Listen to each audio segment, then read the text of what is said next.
দাদা দাদা একটু পিছনে সরে যান, পিছনে সরে যান।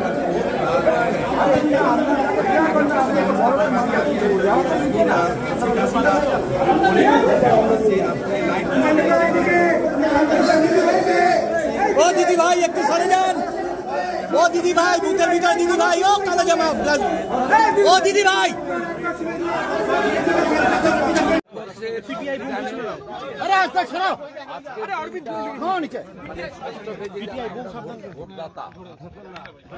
আমাদের সবাই আমরা সমান। ভারতবর্ষে এটাই আলটিমেটলি লাইনে দাঁড়িয়ে ভোটাধিকার প্রয়োগ করতে হয়, এবং সেটা আমি আমার ভোট কাস্ট করলাম নরেন্দ্র মোদীজির পক্ষে, বিকশিত ভারতের পক্ষে, শক্তিশালী ভারতের পক্ষে।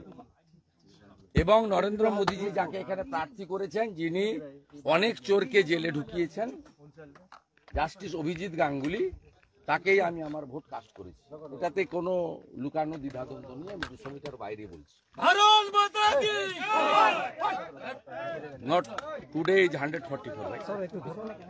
আর আমার বিশ্বাস 400-র বেশি আসন নিয়ে মোদীজি তৃতীয়বার প্রধানমন্ত্রী হবে, এবং জাস্টিস গাঙ্গুলি তমলুক, হলদিয়া, নন্দীগ্রাম সহ সতীশবাবুর যে জায়গা, এখানে একটি গুরুত্বপূর্ণ রোল প্লে করবেন।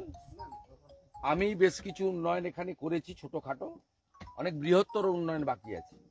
সেগুলো করার ক্ষেত্রে মোদীজির আশীর্বাদ সহযোগিতা নিয়ে জাস্টিস গাঙ্গুলি সেটা করবেন, এই বিশ্বাস আছে।